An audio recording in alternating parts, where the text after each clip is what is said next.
আমি কিন্তু কালকেও গিয়েছিলাম, কালকে তো হয়নি কারণ লেট হয়ে গেছিলো বলে। আর আজকে কিন্তু রিদ্ধির 3টে ইঞ্জেকশন হয়েছে, আবার 24 তারিখে হবে। যেতে বললো, যাব, দেখি কি হয়। তাই সকাল থেকে এত ব্যস্ত ছিলাম যে সব কিছু তোমাদের সঙ্গে আর করতে পারিনি। আমি কিন্তু ভিডিওটা শুরু করেছি গিয়ে হসপিটালে। আর হাই ফ্রেন্ড, শুভ সন্ধ্যার অনেক অনেক প্রীতি ও ভালোবাসা তোমাদেরকে। তোমরা সবাই ভালো থেকো, সুস্থ থেকো। আর আকাশের কালারটা দেখো, জাস্ট ও মাই। আমি ঘর থেকে দেখছিলাম, তাই ভাবলাম একটু তোমাদের সঙ্গে শেয়ার করি।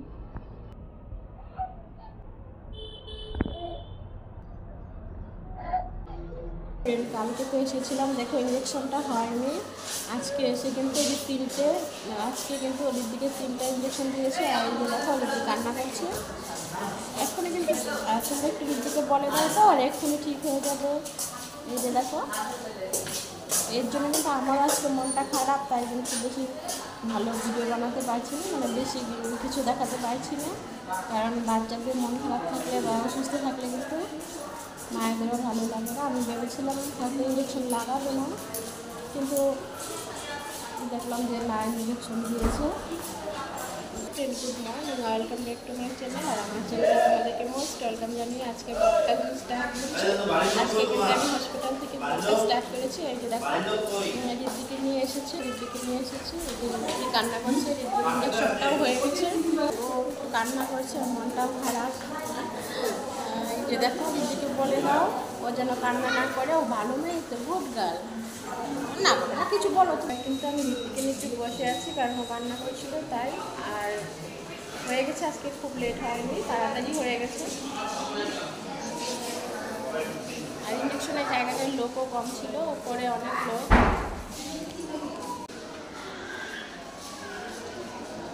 দেখো নিচতলাটা কিন্তু একদম ফাঁকাই আছে, আর উপরে সব ডক্টর, সেই জন্য কিন্তু উপরটাতে মানে অনেক লোকজন। হয়ে গেছে আমাদের, আমরা চলে যাচ্ছি বাড়িতে। এখনই বাড়িতে যাবো না, আরেকটু কাজ আছে।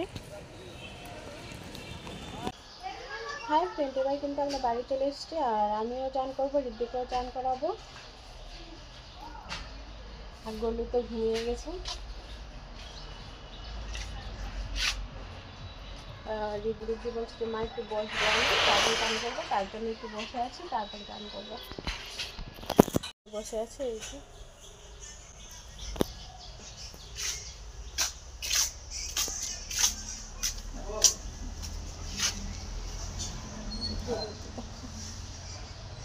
রিদ্দি তো একটু আহ্লাদি মেয়ে না, তার জন্যই তো রিদ্দি এরকম একটু মানে নেকা নেকা।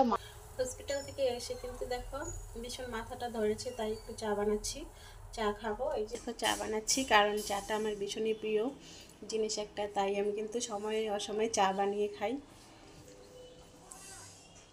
আর সঙ্গে কিন্তু আমার আরও 2জন পার্টনার আছে, আমার মেয়ে আর আমার মেয়ের বান্ধবী। ওরা নাকি চা আমার সঙ্গে। আজকে কিন্তু ফাইনালি রিদ্ধির ইঞ্জেকশনগুলো হয়ে গেছে। আজকে 3টে দিয়েছে, আবার দিবে, আবার মনে হয় 24 তারিখে দিবে। কয়টা দিবে আমি জানি না, কিন্তু আজকেরটা হয়ে গেছে, তার জন্য কিন্তু আমার ভালোই লাগছে। এই যে দেখো রুদ্র এসে গেছে। রুদ্র ভাবছে মা একা একা এখানে কী করছে, আমি যাই একটু এন্ট্রি মারি। এই যে দেখো, টাটা করো। আজকে কিন্তু আমি তোমাদের সঙ্গে খুব বেশি কিছু শেয়ার করবো না, কারণ আমারও শরীরটা বেশি ভালো লাগছে না। গোলু দেখো পুতুলের হাত নিয়ে নিয়েছে, ও খাবে। ও আচ্ছা, হাত না পা। যাই হোক, দেখো গোলু তাহলে কি পরিমাণ দুষ্টামি করে, ও কিন্তু ভীষণই দুষ্টামি করে। আর যখনই আমি ক্যামেরাটা অন করি তো তখনই কিন্তু আমার বাচ্চাগুলো এত বিরক্ত করে, এত বিরক্ত করে। এই যে দেখো, যে এবার কিন্তু ওর ব্যথা পেয়ে গেছে, মানে ওদের কিছু করি বা ভিডিও করি, কারণ ভীষণভাবে জ্বালাতন করে, তার জন্য কিন্তু আমি ভিডিওগুলো ঠিকভাবে শ্যুট করতে পারি না। তার ওই যে ওরা কিন্তু কেউ আর ক্যামেরায় আসবে না, সেই দৌড়াতে শুরু করে দিয়েছে ওরা, কেউ মানে। এই যে দেখো ঘর কিন্তু পুরো ফাঁকা হয়ে গেছে, সব জানি কোথায় কোথায় চলে গেছে। এই যে ওরা কেউ ভিডিওতে আসতে চায় না, দাঁড়াও। এই যে দেখো, এই যে ওরা মানে রিদ্ধি এমন ভাব দেখাচ্ছে, রিদ্ধি এমন ভাব করছে যে ও মনে হয় ওকে মনে হয় কোনোদিন ক্যামেরাতে আনিনি, ও মানে আজকে ওর মুখটা একদমই দেখাবে না। সেই দৌড়াদৌড়ি ছোটাছুটি শুরু করে দিয়েছে। আর গোলু ভীষণ ভীষণভাবে ব্যস্ত, আর গরম লেগে গেছে। এই যে দেখো,